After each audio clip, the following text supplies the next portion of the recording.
Hey, welcome back as we continue reading Philip Yancey's The Bible Jesus Read. We are in the middle of chapter 1, Is the Old Testament Worth the Effort? And this section is called, Is God Really Good? For thousands of years, the Jews have prayed this prayer: Give thanks to the Lord Almighty, for the Lord is good. His love endures forever. It makes a good prayer to reflect on because we doubt precisely those two things today. Is the Lord good? Does his love endure forever? A glance at history or any day's headlines, and a reasonable person begins to wonder about those bold assertions. For this reason, too, the Old Testament merits our attention, because the Jews loudly doubted the very prayer they prayed. As befitting an intimate relationship, they took those doubts to the other party, to God himself, and got a direct response. We learn from the Old Testament how God works, which is not at all as we might expect. God moves slowly, unpredictably, paradoxically. The first 11 chapters of Genesis describe a series of human failures that call the entire creation project into question. As a remedy to those failures, God declares a plan in Genesis 12 to deal with the general problem of humanity by establishing one particular family, a tribe known as the Hebrews, later called the Jews. Through them, the womb of for the incarnation, God will bring about restoration of the entire earth back to its original design. That plan declared, God proceeds in the most mysterious manner. To found his tribe, God chooses a pagan from the region that is now Iraq and puts him through a series of tests, many of which he fails. In Egypt, for example, Abraham demonstrates a morality inferior to that of the sun worshippers. After promising to bring about a people numerous as the stars in the sky and the sand on the seashore, God then proceeds to conduct a clinic in infertility. Abraham and Sarah wait until their 90s to see their first child. Their daughter-in-law Rebecca proves barren for a time. Her son Jacob must wait 14 years for the wife of his dreams, only to discover her barren as well. 3 straight generations of infertile women hardly seems to an efficient way to populate a great nation. After making similar promises to bring about possession of a great land, Abraham himself possessed only a grave site in Canaan. God arranges a detour for the Israelites into Egypt, where they molder for 4 centuries until Moses arrives to lead them to the Promised Land.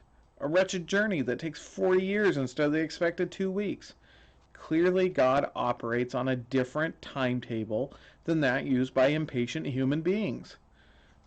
The surprises continue on until into New Testament times, for none of the vaunted Jewish scholars recognize Jesus of Nazareth as the Messiah, trumpeted in the Psalms and the prophets. In fact, they continue today as self-appointed prophets, confidently identify a succession of tyrants and world leaders as the Antichrist, only to see Hitler, Stalin, Kissinger, and Hussein fade from view. Christians living today face many unfulfilled promises. World poverty and population continue to soar. As the percentage of population, Christianity barely holds its own. The planet lurches toward self-destruction. We wait and keep on waiting for the glory days promised in the prophets in Revelation. From Abraham and Joseph and Moses and David, we gain at least the knowledge that God moves in ways we would not predict or even desire. At times, God's history seems to operate on an entirely different plane than ours. The Old Testament gives clues into the kind of history God is writing. Exodus identifies by name the 2 Hebrew midwives who helped save Moses' life, but it does not bother to record the name of the Pharaoh ruling Egypt, an omission that's baffled scholars ever since. First King grants a total of 8 verses to King Omri, even though secular historians regard him as one of Israel's most powerful kings. In his own history, God does not seem impressed by size or power or wealth. Faith is what he wants. And the heroes who emerge are heroes of faith, not strength or wealth. God's history thus focuses on those who hold faithful to him regardless of how things turned out. When Nebuchadnezzar, one of the many tyrants who persecute the Jews, threatens 3 young men with torture by fire, they respond, "If we are thrown into the blazing furnace, the God we serve is able to save us from it, and he will rescue us from your hand, O king. But even if he does not, we want you to know, O king, that we will not serve your gods or worship the image of gold you have set up." Empires rise and fall. Powerful leaders soar to power and then topple from it. The same Nebuchadnezzar who tossed those 3 into the fiery furnace ends up demented, grazing on grass in a field like a cow. The succession of empires that followed his, Persia, Greece, Rome, so mighty in their day, joined the dustbin of history even as God's people, the Jews, survive murderous pogroms. Slowly, painstakingly, God writes his history on earth through the deeds of his faithful followers, one by one. Out of this tortured history, the Jews demonstrate the most surprising lesson of all. You cannot go wrong personalizing God. God is not a blurry, powerful, power living somewhere in the sky. Not an abstraction like the Greeks proposed, not a sensual superhuman like the Romans worshipped, and definitely not the absentee watchmaker of the deists. God is personal. He enters into people's lives, messes with families, shows up in unexpected places, chooses unlikely leaders, calls people to account, and most of all, God loves.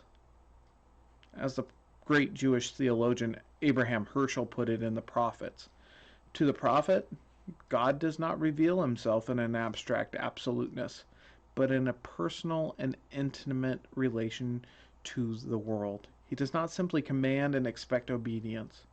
He is also moved and affected by what happens in the world and reacts accordingly. Events and human actions arouse in him joy or sorrow, pleasure or wrath. Man's deeds may move him, affect him, grieve him, or on the other hand, gladden and please him.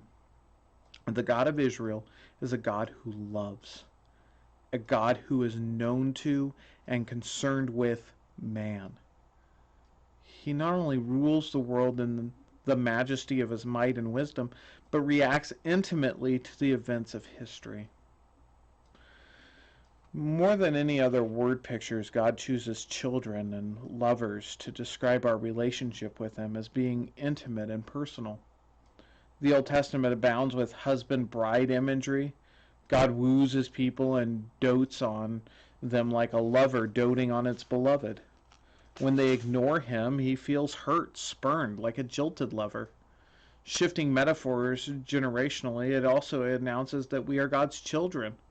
In other words, the closest we can come to understanding how God looks upon us is by thinking about the people who mean most to us.